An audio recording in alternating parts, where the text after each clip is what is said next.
Hola, ¿qué tal amigos? ¿Cómo están? Muy buenas noches. Yo soy Esdras Chabot y esto es Dinero y Poder. El sector empresarial del país condena los ataques contra la cadena Soriana y exige castigar a los responsables. En un desplegado, el Consejo Mexicano de Hombres de Negocios advierte que los partidos políticos de izquierda han alegado fraude en 2 sexenios consecutivos y aunque dijo respetar la idea de probar que les asiste la razón, pidió que esto se haga con respeto al Estado de Derecho. Los empresarios indicaron que está en juego la paz social y la operación de los negocios y las inversiones. Por su parte, Jesús Zambrano, líder nacional del PRD, dijo que él y los otros líderes de la izquierda están dispuestos a dialogar y a abonar a un clima de certidumbre jurídica. Mauricio González, Macario Schettino, ¿cómo está? Muy buenas noches. Buenas noches. ¿Cómo estás, Ezra? Bueno, pues ahí está este planteamiento hecho por el sector empresarial que pues ha venido dosificando lo que podríamos llamar la protesta en contra de los partidos de izquierda. Cada día ha venido apareciendo en diarios de circulación nacional distintos desplegados. Un día es Consejo Mexicano de Hombres de Negocios, el día de hoy aparece Canacintra, aparece Asociación de Bancos de México, cada uno con distinto pues signo, distinto estilo, unos más agresivos que otros, en esta condena a lo que llaman actos de agresión que se han dado en contra de la empresa Soriana y que de una o de otra manera pues viene aquí la discusión si estos son responsabilidad de los partidos de izquierda o no lo son. Jesús Zambrano se ha deslindado, ha dicho no somos nosotros, son otros grupos sociales, los propios sectores empresariales dicen ustedes han incitado. El hecho es que esto ha terminado por generar un conflicto directo entre el sector empresarial y la izquierda mexicana, Macario. Efectivamente, a mí me parece que tiene razón el sector privado cuando le reclama al PRD, o más específicamente a esta coalición que puso como candidato a López Obrador, de estar generando un clima de odio y de violencia, porque es lo mismo que ocurrió en 2006. A lo mejor ya se nos olvidó la situación tan tensa que vivimos en los meses posteriores a la elección en aquel entonces y que hoy se intenta reproducir, afortunadamente con un cierto nivel más bajo, pero como han identificado a ciertos organismos o personas específicas, ha habido violencia en contra de ellos, muy probablemente no dirigida por ninguno de los líderes de los partidos, ni mucho menos, pero de cualquier manera ocurre, y esto ocurre precisamente por este clima de odio que es el que se va generando por unas protestas que no tienen ningún sustento jurídico, al menos hasta ahorita, pero que si lo tuvieran, pues en donde se resuelve es en las cortes, no en los medios de comunicación tratando de generar esta sensación que es la que están buscando, que sirva como mecanismo para anular las elecciones o para lo que sea. Lo hemos comentado aquí, lo más probable es que López Obrador lo que intente sea mantenerse vigente los siguientes 6 años y solamente lo puede hacer a través de estos mecanismos, pero tienen riesgos porque hay personas que pueden resultar lastimadas, intereses económicos que pueden resultar lastimados por estos argumentos. No es solamente el ataque a Soriana, ha habido también un continuo incremento en las opiniones en contra de ciertas personas, periodistas, pero también grupos específicos de la población a quienes se ha estado criticando cada vez de una manera más violenta, y eso no puede llevarnos a ningún lado bueno. Así es, y yo agregaría lo que dice Macario, Ezra, que a mí me parece que Jesús Zambrano pues ha de vivir en otro país cuando dice que quién sabe qué grupos son los que están incitando y los que están haciendo el llamado o de alguna manera generando inquietud entre la sociedad respecto a las empresas de Soriana y de Monex. Yo recuerdo hace cosa de unas semanas, no muchas, en una de las famosas entrevistas de prensa que le hicieron a Andrés Manuel López Obrador, donde aparece su casa de campaña, varias paredes tapizadas con tarjetas de Soriana. Pues si eso no es, digamos, propaganda en contra de una empresa específica, pues entonces yo ya no entiendo nada. A mí me parece que en México, en cualquier parte del mundo, pero sin duda en nuestro país, se debe de mantener una sana distancia entre el mundo de los negocios y el mundo de la política. Ambos mundos se juega con reglas diferentes y persiguen objetivos distintos, y cuando se tratan de mezclar, entonces se puede ocasionar daños severos. Mira, empresas como Soriana, empresas como Monex o empresas como cualquier otra que pueda tener en su ramo una buena cantidad de años y un cierto desempeño que podrá ser bueno, regular o malo, son negocios que cuesta mucho trabajo edificarlos. Por otra parte, cuando se hace una campaña con motivos o con finalidades estrictamente políticas, pues lo que estás haciendo es dañar la reputación de esas empresas y eventualmente les puedes dañar el negocio y su patrimonio. Ahí puede haber esfuerzo invertido de familias por décadas en algunos casos. Entonces, yo creo que francamente no se vale, y me parece que el reclamo que hace el grupo de empresarios organizados de nuestro país, pues es un reclamo válido, porque esta polarización realmente no lleva a ningún lado. El argumento de Jesús Zambrano está dirigido primero bajo el principio de que la acusación no era contra las empresas, ni contra Monex, ni contra directamente Soriana, sino contra el PRI en este caso, que habría utilizado los servicios tanto de Soriana como de Monex para, dicen ellos, ¿sí?, realizar cierto tipo de activismo o de campaña electoral, a partir de la cual se habrían transferido recursos que son recursos que tratan de demostrar que son ilegales y que a partir de eso se envían directamente a el tribunal, y el tribunal tendrá que dictaminar. Yo creo que aquí el problema, Jesús Zambrano decía, me están acusando a mí directamente de que yo sería el responsable de lo que le pase a Soriana o lo que le pase a alguna persona, cuando yo no soy el que tiene el control sobre eso.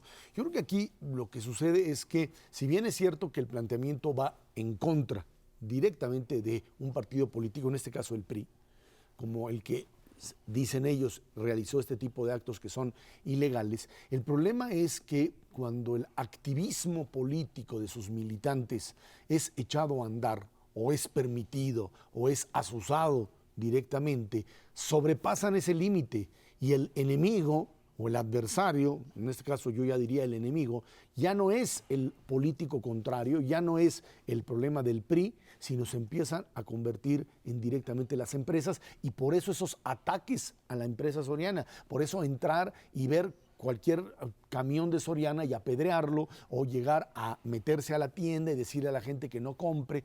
Lo que haces es desatar a una serie de sectores de militantes que pues son utilizados como golpeadores, y que si tú no tienes responsabilidad sobre ellos, porque no tienes control sobre ellos, pues tienes que asumirla de una o de otra manera, porque estás generando un discurso que lo que está haciendo es producir este tipo de planteamiento, y no puedes lavarte las manos. Pero es más que un discurso, Erra, es que son acciones. El asunto de Soriana, que llevó a la conferencia de prensa a la que se refería Mauricio, donde aparecen las tarjetitas, inicia en una tienda de esta cadena Soriana en Iztapalapa, en donde un grupo de personas llega y todos compran el mismo producto para poder vaciar un anaquel, y entonces milagrosamente los reporteros de los medios de comunicación afines a López Obrador estaban ahí, tomaron las fotos, y en consecuencia llegó la delegada de Iztapalapa y cierra la tienda.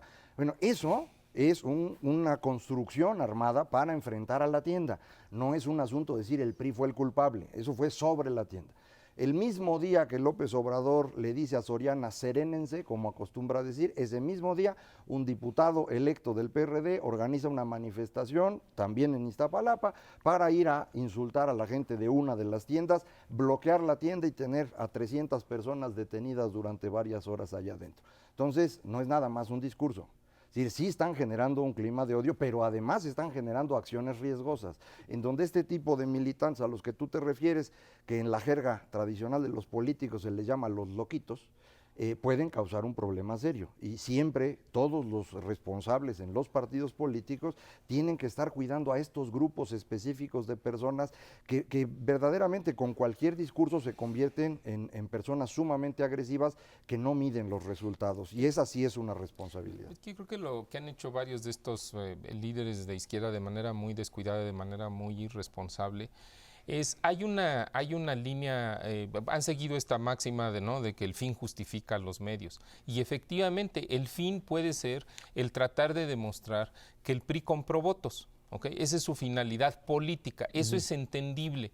El problema es que el medio que utilizan es precisamente los ejemplos de estas empresas Soriana y Monex. Yo lo que te diría es, y da la impresión, como se ha manejado en la opinión pública y en todos estos eventos a los que se ha hecho referencia Macario y algunos otros más, no te hacen la aclaración, entonces simplemente vinculan el nombre de Soriana, el nombre de Monex con el tema de la compra de votos, como si el PRI, vamos a suponer que se hubieran comprado los votos, como efectivamente se dice, hipotéticamente hablando.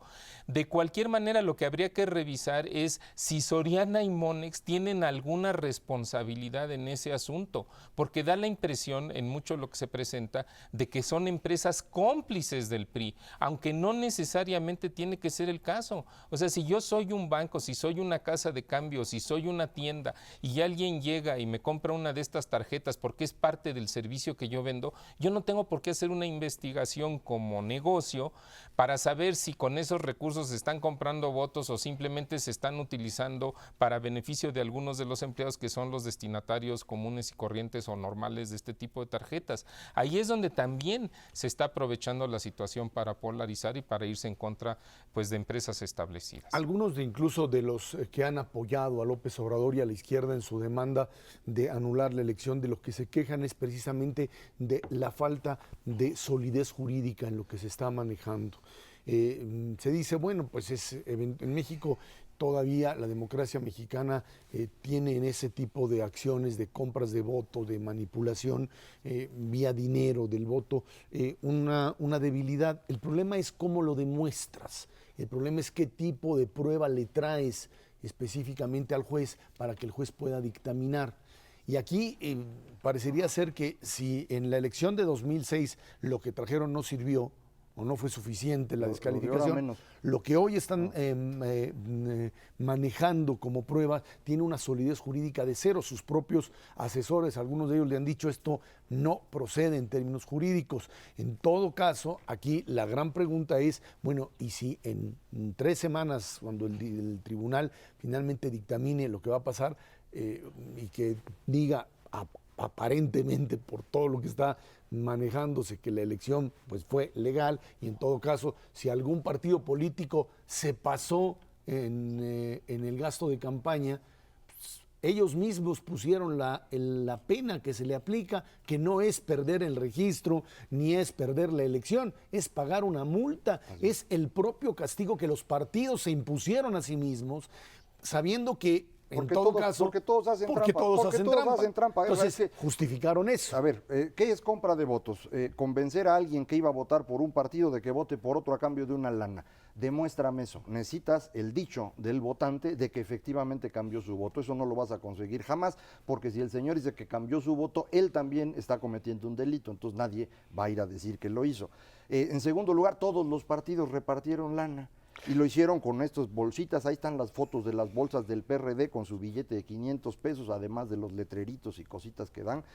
Usan, el gobierno de la Ciudad de México usa Walmart para tener tarjetas como las que Soriana utilizaba la CTM, es el mismo caso.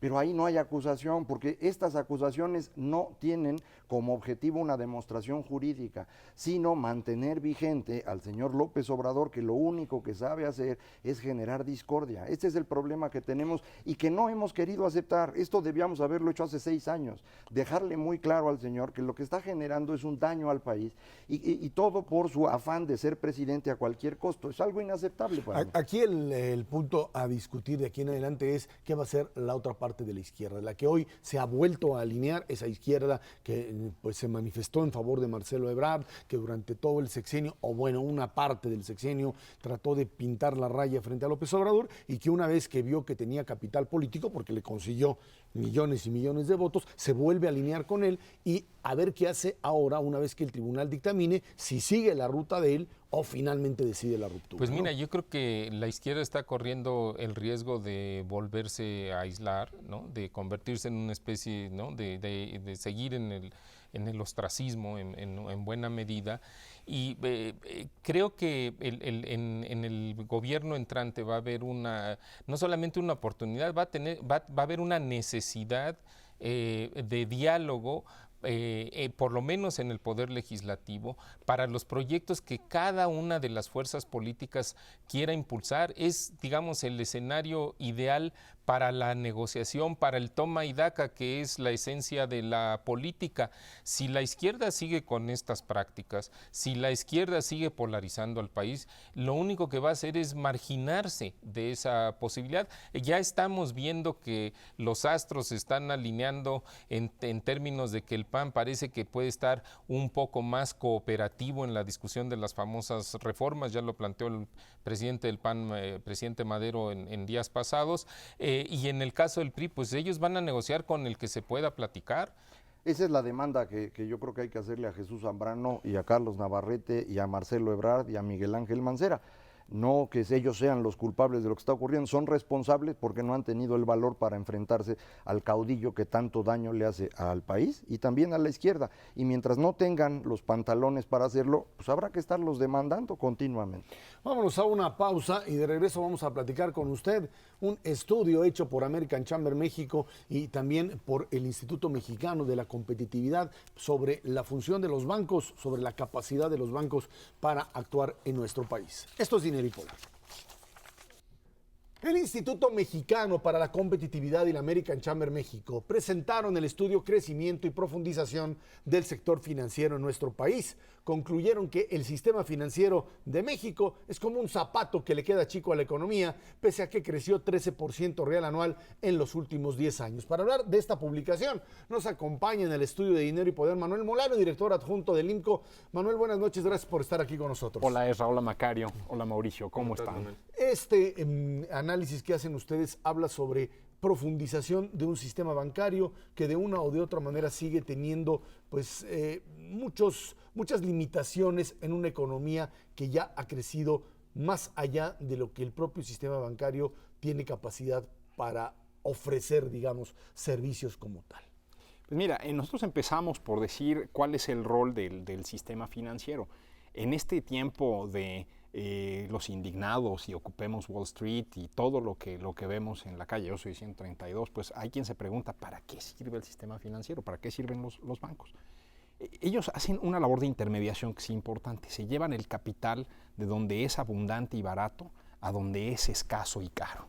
Y en medio administran una serie de riesgos que son importantes.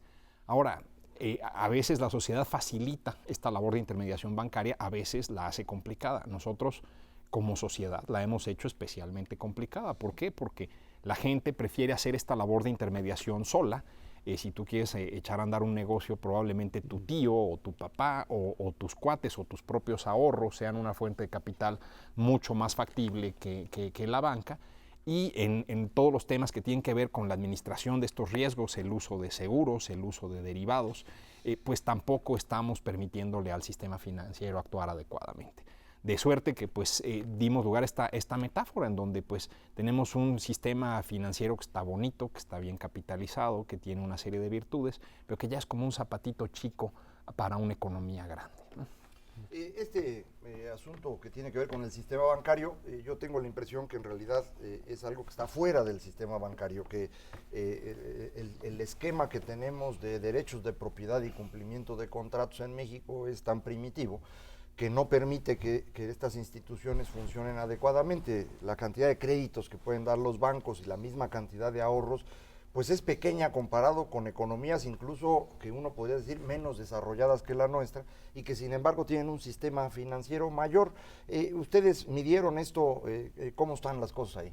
Mira, utilizamos datos, y es cierto lo que dices, Macario, del Foro Económico Mundial. El Foro Económico Mundial el año pasado presentó un reporte poco difundido sobre los sistemas financieros en 56 países. Y como bien apuntas tú, todo lo que tiene que ver con el Estado de Derecho es una condición precursora para que el sistema financiero funcione. A veces la política pública en México empieza al revés. Queremos empezar por la profundización y por aumentar el número de usuarios y el porcentaje de la población bancarizada, cuando tendríamos que empezar porque se respeten los derechos de propiedad, que porque los jueces funcionen. Digamos, toda esta gran revolución, toda esta gran perestroika del Estado mexicano que empezó con las grandes crisis de los años 80 en el sexenio de Miguel de la Madrid, pues no llegó al Poder Judicial, no llegó a los registros públicos de la propiedad y en consecuencia, pues como sociedad no estamos facilitando esta labor de intermediación bancaria de la que yo hablaba. Y ese es un punto que hemos tocado en el estudio. No solamente es la circular bancaria, que es arcana, compleja, poco accesible al público en general. Vaya, hay banqueros que no conocen detalles de la circular bancaria, pero tenemos que ir un paso más atrás, tenemos que mejorar los derechos de propiedad. En ese sentido, si yo tengo mi hipoteca al 14% y resulta que me encuentro un banco que me financie la misma casa al 10%, pues no puedo cambiar de proveedor. ¿Por qué? Porque tendría que pasar por un fedatario público, tendría yo que pagar entre 5 y 8% del valor del avalúo del inmueble, y entonces eso hace que sea imposible. Si ustedes tienen una tarjeta de crédito que les está cobrando el 50% anual y se encuentran una del 25% anual, que sí hay, pues les deseo buena suerte cancelando la tarjeta vieja. Si pueden con los trámites. Si pueden con los trámites. Hay por ahí unas gráficas que hemos armado aquí, prácticamente traídas desde el IMCO con American Chamber. Este desarrollo de lo que podríamos llamar la penetración de la banca mexicana en el propio mercado nacional. Hay comparaciones frente a otros países. ¿Qué es lo que está pasando? Sí, mira, tenemos una primera gráfica, si podemos ponerla en pantalla. En esta primera gráfica mostramos cómo el dinero que los depositantes ponen en un banco se convierte en inversiones reales en la economía. Y entonces son números de Beck, Kuhn y Levine, que son 3 investigadores muy respetados en este tema. Ese monto como porcentaje del Producto Interno Bruto en México es alrededor de 38% del PIB, en Chile 77%, en Brasil 90%, y no estamos hablando de Dinamarca, ¿no?, que tiene 242% del Producto Interno Bruto en este tipo de inversiones que son un depósito bancario que se convirtió en una inversión real, que esa es la labor de intermediación que hacen los bancos. Entonces, realmente lo que estamos viendo es un sistema que está engolosinado prestándole al gobierno, por ejemplo. El Estado financia nóminas y financia gasto corriente de municipios, y quizás por unos meses, ¿no? Quizás entre que se da la aprobación presupuestal en el presupuesto de egresos de la Federación a que los oficiales mayores puedan ejercer el recurso en las dependencias, pues hay un tramo ahí que hay que financiar. Y bueno, pues lo estamos haciendo a través de crédito bancario, pero esto está atrofiando la capacidad del sistema para atender al sector privado. Nuestro proceso de apertura comercial, que hizo que nos deshiciéramos de muchos negocios que estaban relativamente protegidos y que dejáramos los negocios que quedaron relativamente exitosos, pues todos estos negocios relativamente exitosos tienen una fuente de capital más barata en sus propias tesorerías que en el sistema bancario. Y esto nos habla que quizás tendríamos que empezar a pensar en desarrollo de mercados como los bursátiles. Tendríamos que pensar en inversionistas ancla como las aseguradoras para mejorar el desempeño de los mercados bursátiles. Tendríamos que pensar en emisiones primarias de acciones de empresas como Pemex para que el mercado de valores tenga un inversionista institucional con una solidez de largo plazo, con una perspectiva diferente, que pueda hacer que el sistema sea más grande. Los brasileños lo hicieron con el sector asegurador, por ejemplo, y ahí tenemos otra gráfica que si podemos ponerla en pantalla. Brasil genera unas pólizas de seguros tipo Dotal, en donde tengo un seguro de vida con un componente de ahorro. En 97 echan a andar el primer experimento de esto, refinan la composición de la póliza. Entonces, si ustedes ven alrededor de 2001, el sector asegurador brasileño era muy parecido al mexicano, alrededor de 2% del Producto Interno Bruto. Echan a andar estos seguros que son un sustituto real para la seguridad social brasileña. Ellos no tuvieron una reforma de seguridad social ambiciosa ni grandota, pero sí el regulador, el supervisor, decidió voltear para otro lado y permitir que hubiera estos mecanismos de ahorro y de aseguramiento privado, y en una década se llevan su sector asegurador a 3% del Producto Interno Bruto. Oye, Manuel, este tema del rezago en seguros también es muy importante. Creo que es más conocido el asunto del crédito que nos mencionabas al principio, y a veces no se le presta tanta atención al tema de los seguros.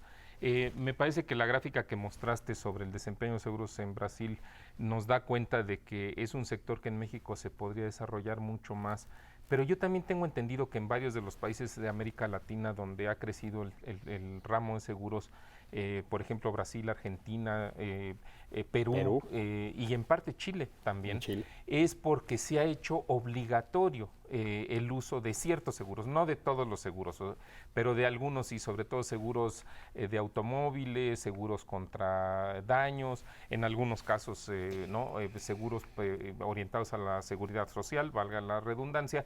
En México esto se ha discutido desde hace muchos años, pero como que no nos ponemos de acuerdo. ¿Qué es lo que el INCO piensa de cómo se podría impulsar con mayor celeridad la industria de seguros en México? No, sin duda, lo que estás mencionando es importante. México es uno de los pocos países que no necesita un seguro automotriz contra daños de terceros. La probabilidad de que si chocas tienes que la otra persona tenga seguros alrededor del 50%, que es muy, muy bajo. Hay una serie de segmentos de alto riesgo, disposición de residuos peligrosos, por ejemplo, donde a fuerza tienes que tener un seguro y donde no hay una autoridad que esté supervisando que realmente tengas este seguro. Dicho esto, en países como Perú, que tú mencionaste, los seguros de vida probablemente representan 60-70% de las pólizas totales. Cuando tú haces esto, una parte importante del ahorro previsional de las familias, cuando los institutos de seguridad social dejan de retener riesgos relacionados a vida, invalidez, desempleo en edad avanzada, y eso lo empiezas a dispersar a través del sector asegurador, pues la industria empieza a encontrar soluciones muy ingeniosas para mejorar el desempeño. Obviamente necesitas alguna participación estatal, porque cuando los seguros de vida son solamente privados, pues puedes tener otro tipo de distorsiones en el mercado. Allí necesitamos un sano equilibrio, pero sí es un hecho que nuestros institutos de seguridad social son pequeñas ollas express que van acumulando riesgos. En el caso del IMSS es una gran olla express que está acumulando riesgos, y si no le abrimos la válvula y dispersamos esos riesgos hacia el sector asegurador privado, pues en 20 a 30 años vamos a tener problemas verdaderamente graves. Pero déjame mencionar algo, ¿no? A reserva de interrumpir a Macario. Pero ¿y quién pagaría por eso? O sea, yo creo que todos los mexicanos estaríamos felices de tener un seguro, ¿no? De disfrutar un seguro, efectivamente, como los que acabas de mencionar, del ramo de seguridad social. Pero la gran pregunta es, ¿y quién pagaría por ello? Yo creo que hay mucha tela de dónde cortar, hay muchas ineficiencias en estos institutos, hay muchos contratos colectivos obesos, negociaciones dadas de manera frívola y muy a la ligera, que realmente en 30 años podríamos pensar en convertirnos en Grecia, a menos que empecemos a pensarle en esto. Una de las cosas que reseñamos en este estudio es el extraordinario libro de Pedro Vázquez Colmenares, donde pues básicamente nos muestra que los regímenes pensionarios públicos en México representan pasivos de alrededor de 104% del Producto Interno Bruto, pero creciendo al 16% anual. Tú dime qué negocio te puede dar el 16% anual. No hay manera que la sociedad mexicana sea solvente en este tema. Entonces, creo que es importante que los líderes sindicales, que los líderes empresariales, que los directores de empresas públicas, pues tomen esto muy en serio, porque lo que hemos hecho es patear el bote hacia adelante y no hemos realmente adelgazado estos contratos colectivos que son verdaderamente onerosos. Aunque en realidad en Brasil las cosas están peor que nosotros, el seguro sirve para algo, pero ellos tienen una crisis de pensiones ya hoy, ya no tienen que patear el bote. Nosotros nos hemos movido este sistema de Afores, ahí hemos logrado, pues me parece ya una cantidad de ahorro importante, pero aparentemente los rendimientos no son exactamente iguales. ¿Cómo lo ven ustedes? Pues mira, nosotros teníamos una gráfica y tratamos de hacer un análisis comparativo que nos permitiera entender cuánto se lleva un afiliado de una administradora de fondos de retiro en Perú contra un afiliado en México. Lo que dice normalmente el sistema de administración de ahorro para el retiro en México es que el rendimiento de las Afores es el mejor del sistema financiero mexicano. Pero realmente ahí la vara de medición es muy baja, porque las inversiones en México normalmente son en instrumentos de renta fija a un plazo muy, muy corto. Entonces el rendimiento en general de los instrumentos financieros bancarios, los pagarés, es muy bajo en México. Lo que nosotros vemos es que un afiliado en Perú pues se lleva casi 3 veces más de tasa de interés. La comisión es más alta también, es casi del doble. Esto nos invita a pensar que la discusión no está en las comisiones. Quizás deberíamos liberalizar las comisiones, pero tener un régimen de inversiones mucho más ambicioso, donde a gente más joven se le permita tomar más riesgos, y donde, pues bueno, aunque nos cobren el 3% de comisión, si a mí mi administradora me da 1,5 puntos más como en Chile, sin ser muy ambiciosos como en Perú, 1,5 puntos más como en Chile, pues eso hace una gran diferencia a la hora de retirarme, Pero, ¿no? para beneficio de la audiencia, Manuel, ¿pero eso es porque las AFORES están haciendo mal su chamba en México o es más bien porque el regulador no les permite invertir los recursos ahorrados, como dices, en instrumentos de renta variable u otros instrumentos que en Perú y en México podrían dar sin duda también mayor rendimiento? Yo creo que hay un mucho mayor componente regulatorio en esto, ¿no? Seguramente si liberalizamos las comisiones otra vez y tenemos un régimen de inversiones más flexible, vamos a poder lograr más cosas. Finalmente, es parte de nuestro vicio. Los recursos de las AFORES, más la mitad están invertidos en papel gubernamental. Entonces, pues es el mismo gobierno financiándose a sí mismo en actividades que realmente no son productivas. Esto tiene implicaciones más graves, una tasa de crecimiento enana para la economía, y esto hace pues que finalmente el rendimiento sea malo. Manuel, hablabas tú de la bursatilización, pero cuando uno habla de eso, de mercados de valores, lo que se requiere siempre es mayor información y parecería ser que en el caso mexicano, frente a otros, esta idea de información que fluye no es necesariamente pues, la parte fuerte del mercado mexicano. Es correcto. Mira, traje también 2 gráficas para ese tema. Si vemos la primera, ahí en la gráfica estamos mostrando los valores, todos los valores que se comerciaron hace un mes en la Bolsa de Nueva York. En el eje vertical yo tengo el riesgo que tienen esas acciones y en el eje horizontal tengo el rendimiento. Y el tamaño de cada pelotita es la capitalización que el mercado le está dando a cada uno de esos papeles. Entonces, esto se puede pensar como un embudo donde las empresas entran chiquitas, con mucho riesgo, ¿sí? Con un rendimiento muy cercano a cero, y en la medida en que van aprendiendo en el mercado, van ganando capitalización de mercado y van bajando su relación de riesgo-rendimiento, ya son más rentables que riesgosas. Cuando yo veo lo que pasa en el mercado en México, y si mostramos el mercado mexicano, pues tengo un esquema muy parecido, excepto que la información no fluye correctamente, y el mercado no está premiando, ahí está la gráfica, con más capitalización aquellas empresas que son menos riesgosas y que dan más rendimiento. Esto nos habla de que tenemos que romper esta lógica de las bolsas como clubes exclusivos. Tenemos que invitar a más empresas a que participen de estos mercados bursátiles. Muchos emprendedores de tamaño grande ya en México no quieren entrar a la bolsa porque implica que extraños empiecen a participar en su consejo de administración. Tiene que profesionalizarse la empresa. Ya no puedo explicar por qué a mi sobrino más tarugo lo puse en cierta unidad de negocio. Sí. Y bueno, esto es importante, ¿no? Pero además creo que tenemos que desarrollar mercados extrabursátiles de la misma manera en que hay fútbol llanero, tercera división, segunda división, hasta llegar a la primera A.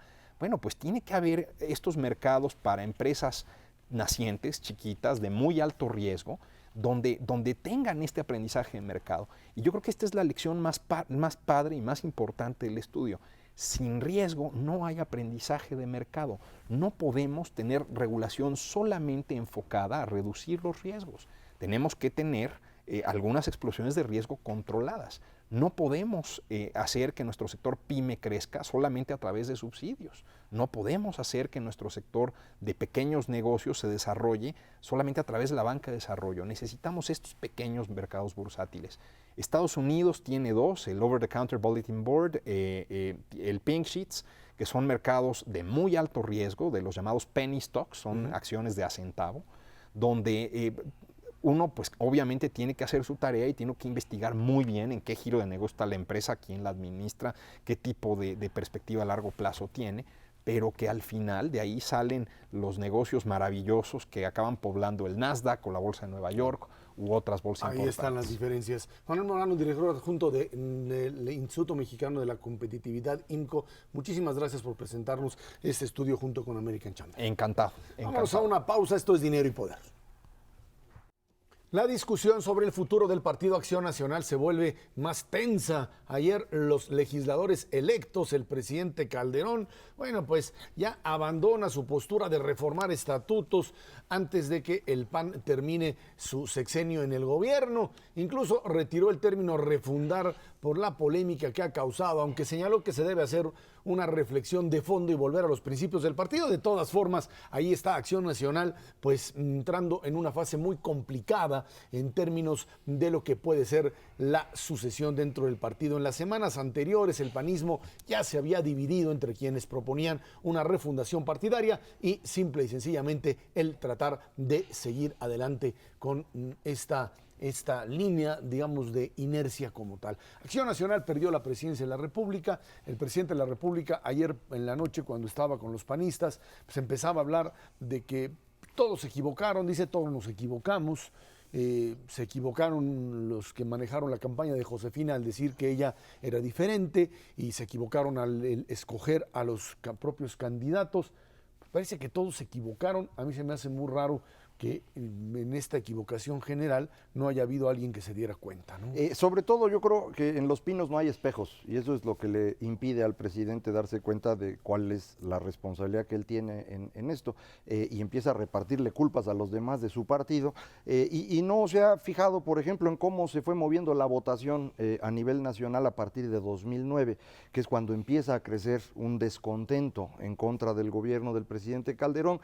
Yo no sé exactamente a qué se debe, pero supongo que en parte tiene que ver con la crisis económica mundial, que aquí tuvo costos, pero también con la espiral de violencia, que en realidad empieza a crecer de manera muy notoria y muy seria a partir de 2009. Entonces, de 2009 hacia 2012, la cantidad de personas que no votan por Acción Nacional pasa de ser 54% de los mexicanos a ser 70% de los mexicanos. Es decir, cuando arrancan las campañas presidenciales, 70% de los mexicanos no quiere votar por el PAN y quiere un cambio. Y eso es lo que lleva al equipo de Josefina Vázquez Mota a tratar de salirse del espacio del presidente y por eso llamarse diferente.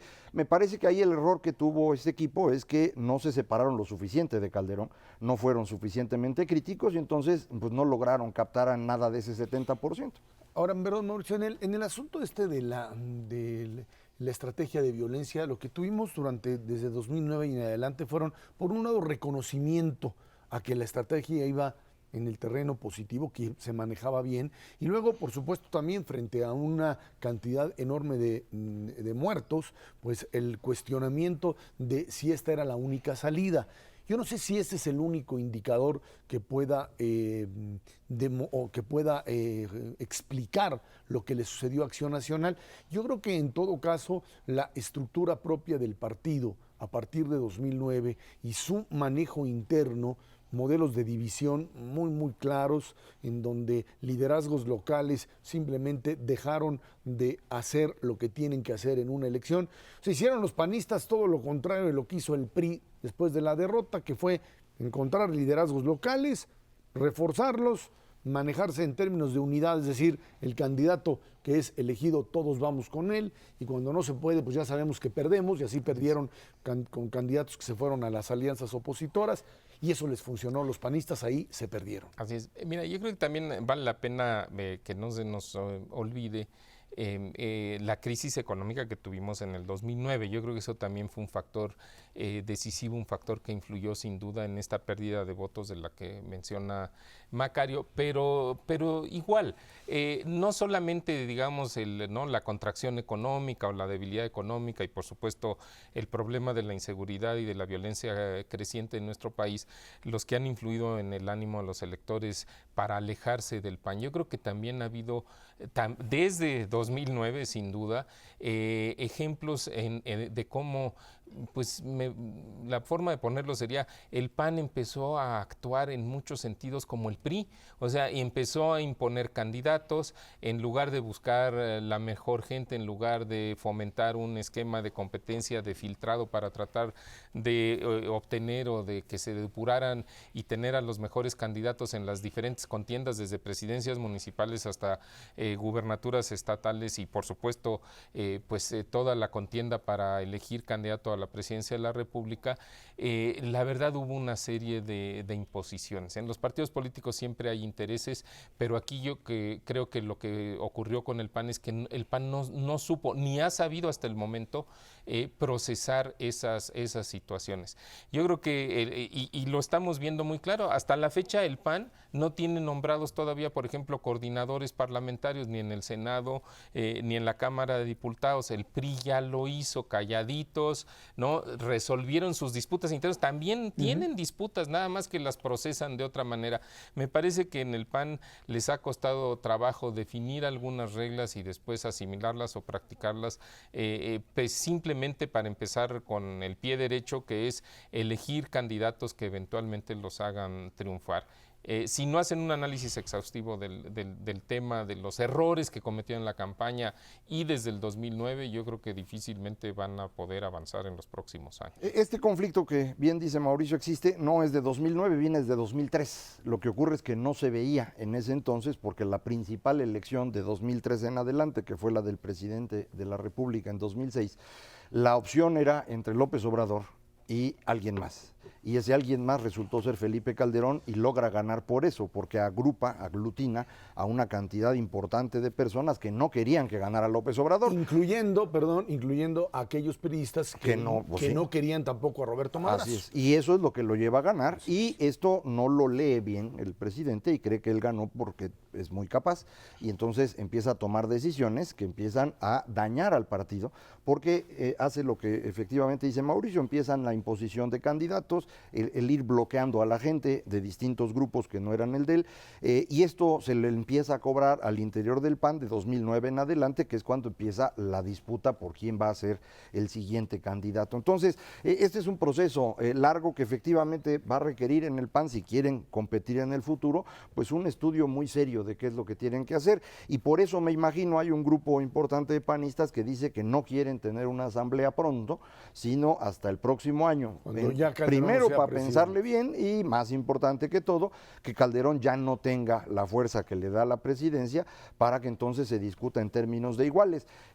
Vamos a ver cómo se acomodan. Yo creo que ahí hay un riesgo, no porque piense que el presidente Calderón debe de influir en el futuro inmediato del PAN, probablemente ese sin duda que no es su papel, aunque conoce muy bien el partido, pero sobre todo por el tema de que el riesgo está en que el PAN se polarice. Hablábamos hace rato de polarización, que el PAN se corra hasta la derecha o hasta la extrema derecha, lo que por un lado le dejaría un amplísimo espectro al PRI, ¿no? Pues para ejercer su influencia y sus mecanismos de gobierno, pero por otro lado pues corres el riesgo de hacerte chiquito, porque en este país la verdad la preferencia electoral por la derecha y el conservadurismo no es amplio, vamos. Además hay que entender que pues o se convierte este partido en un partido de ciudadanos, y me refiero a romper todo un esquema muy cerrado de un partido que todavía hace pruebas para que la gente entre, y tienes todo un sistema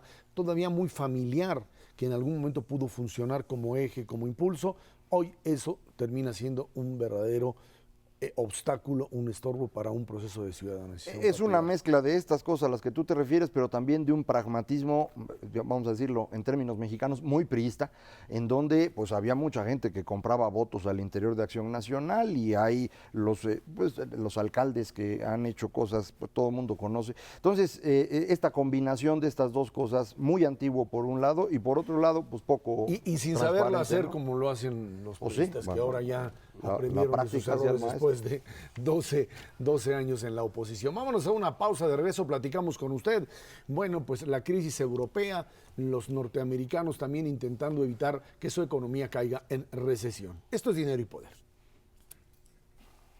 La Reserva Federal decidió el miércoles mantenerse firme en sus actuales políticas. Sin embargo, indicó que la economía de Estados Unidos se está desacelerando y que pronto podría haber más acción en sus planes. Por su parte, el Banco Central Europeo mantuvo inmóvil su política monetaria y no aplicó medidas concretas de estímulo económico para países con problemas de deuda en la región. Bueno, ahí están dos escenarios diferentes. Por un lado, el caso norteamericano, en donde pues la Reserva Federal se va con mucha cautela, los mercados comienzan a responder en términos positivos.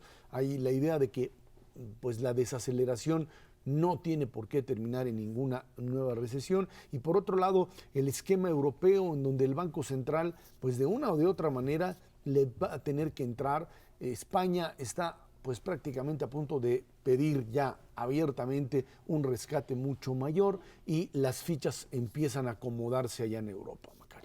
Sí, son dos dinámicas distintas porque Estados Unidos le tocó la crisis antes y entonces han ya avanzado en el proceso de reacomodar las cosas. Europa ha ido posponiendo la crisis y además, como son países diferentes, pues a uno le toca primero y luego a otro. Entonces ha sido una crisis más larga en ese sentido. A mí me parece que las cosas van más o menos como se esperaba, va avanzando el asunto, no se está complicando mucho más de lo que parecía. La semana pasada, cuando el Banco Europeo dice que no va a mover nada, la bolsa de valores de España cae 6% y todo el mundo dice hay una catástrofe. Al día siguiente sube 8%. Otra vez. Entonces, así va a estar, pero yo no veo ninguna razón para estarse angustiando de más. A veces los que nos angustian mucho son los políticos. Por ejemplo, en España el caso de Rajoy es muy malo para hablar. Y entonces hace bolas todo cada vez que habla. Lo mismo pasa en cierta medida con el señor Bernanke, que ahora habla de que lo que habría que medir ya no es el PIB, sino la felicidad nacional. Entonces sí, a veces se les ocurren cosas muy extrañas y eso es lo que nos angustia, pero no les hagan caso, vivan tranquilos. Bueno, en esta ocasión yo me voy a encargar de angustiar a Macario y a una parte de la audiencia, porque yo creo que las cosas no van para nada bien y tampoco me parecen normales ni sostenibles. Mira, en el tema más importante para México, que sin duda es la desaceleración económica, el problema no es Estados Unidos ni la Unión Europea. Yo creo que las señales de desaceleración se están dando en todo el mundo. Las tres principales economías, Estados Unidos se está desacelerando, ahorita comento un poco más sobre eso, y eso se va a agravar por lo que ya hemos mencionado aquí, que es cuando tengan que hacer su ajuste fiscal. No hay forma que una economía crezca más o fortalezca su crecimiento económico cuando tiene que bajar el gasto público o subir los impuestos. Eso no se da en las economías, entonces eso solo puede empeorar, por más cosas que quiera hacer la Reserva Federal. Segundo, se está desacelerando China, que es la segunda economía del mundo. ¿Está creciendo todavía tasas del 7%? Pues sí, pero hace un año y medio estaba creciendo al 12 o 13. Entonces, clarísimamente se está desacelerando. Se está desacelerando Japón. Y la Unión Europea en su conjunto está ya no desacelerándose, ya está encogiéndose. Entonces, la economía mundial tiende a disminuir el ritmo de actividad económica. La gran pregunta es qué vamos a hacer nosotros aquí en México frente a ese escenario, y hasta el momento lo que yo no veo son ni planteamientos ni tampoco honestamente mucho margen de maniobra para poder enfrentar esa situación. Ahora, una línea muy clara es esta dependencia de México con respecto a la industria manufacturera norteamericana. Mucho de lo que se realiza en términos de análisis de lo que le puede pasar a México está ahí, sector manufacturero norteamericano, que en la medida en que tiene crecimiento, México se monta en eso. El problema es si, bueno, ya dejamos de depender de materias primas, petróleo, pero si esa dependencia manufacturera puede también terminar por otra vez tronar al país porque no haya una alternativa en el momento en que esta industria manufacturera venga para abajo. Yo creo que las palabras son muy importantes. No es dependencia, es la misma industria manufacturera. México y Estados Unidos tienen una misma industria manufacturera dividida en cachitos. Entonces nos movemos juntos y nos estamos moviendo a buen ritmo. Estamos creciendo al 4% en Estados Unidos, acá un poco más rápido en la industria manufacturera, y no veo ninguna razón para que esto deje de crecer en el corto plazo. Y en el largo plazo, al revés, va a crecer todavía más rápido. Y la segunda cosa importante es lo de la angustia. Uno se puede angustiar cuando pues hay cosas que uno puede hacer para resolver los problemas, pero como bien decía Mauricio, pues no hay mucho que hacer, no hay margen de maniobra. No, pues entonces te crece la angustia. Tú tranquilo, no hombre, ahorita ¿qué va a pasar? En la segunda mitad de este año nos vamos a desacelerar todos. México no se va a contraer, va a crecer más despacito. El próximo año es muy probable que las economías estén creciendo bastante más rápido. La transformación productiva que está viviendo Estados Unidos verdaderamente es seria y nosotros vamos a crecer junto con ellos si tomamos algunas medidas que hay que tomar. Entonces yo verdaderamente no veo por qué angustiarse, mano. Hasta medalla podemos sacar en el fútbol ahora. Eso sí, eso sin duda, eso levanta el ánimo. Levanta el claro. ánimo, pero es otro problema, eso no tiene que ver con manufacturas. Ni va a haber partidos de fútbol diario los próximos 12 meses. Mauricio, Ezra, tú decías, bueno, el contraargumento a Macario.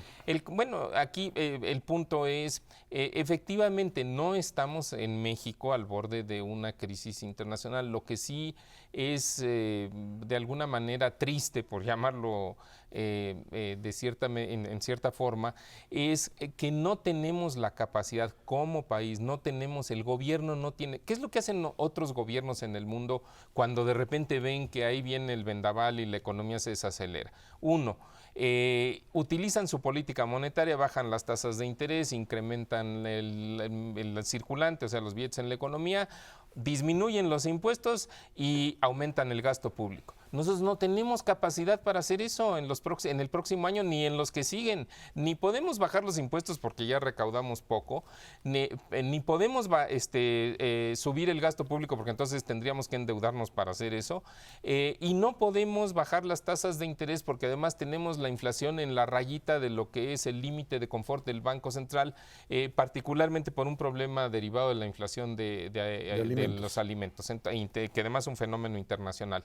Entonces el problema es que lo único que nos queda efectivamente, a lo mejor por eso dice Macario que no hay que angustiarse demasiado, es hacerla de espectadores, como cuando estás en el cine. Nada más que si la película es de horror, pues yo por más que hago, o cierro los ojos o me asusto. Compra más palomitas. Es que, no, otra vez, si el gobierno puede hacer poco para enfrentar las cosas, mejor. Porque cuando el gobierno se le ocurre hacer cosas, normalmente genera problemas mayores que los que había. El ejemplo que a mí me parece muy bueno es lo que ocurre en Estados Unidos. Dicen, hay que tener un estímulo fiscal para que la economía se reactive. Resultado, no se reactivó la economía, se amplió la deuda del gobierno y ahora tienen que inventar otras cosas para resolverlo. Entonces, yo tampoco me angustié otra vez. La parte importante del crecimiento económico es la productividad. Eso va a cambiar si las decisiones que tomamos son las correctas, no con aumentar gasto público. No, por supuesto, eso no, pero sí México, para tener mecanismos de defensa, tiene que manejar estas reformas, tiene que tener el gobierno mayores ingresos, tiene que hacer su reforma fiscal, tiene que generar una reforma laboral, tiene que hacer eso como un mecanismo. ¿Correcto, Macario? Estamos totalmente de acuerdo. Hasta que Macario... Pero es difícil pero discutir eso es de mediano plazo, ¿eh? Eso sí es desde mediano plazo y eso es lo que hay que hacer como país. Pero eso es muy difícil de discutir cuando la economía va en declive. Es muy difícil que las fuerzas políticas se pongan de acuerdo porque son medidas dolorosas, son reformas para subir los impuestos, para bajar el gasto público, para ver cómo se reparten los recursos fiscales entre estados y federación. O sea, no son temas sencillos. Y ya le dijeron a Peña, necesita 800 mil millones de pesos, son las cuentas del Consejo Coordinador Empresarial, va a estar difícil.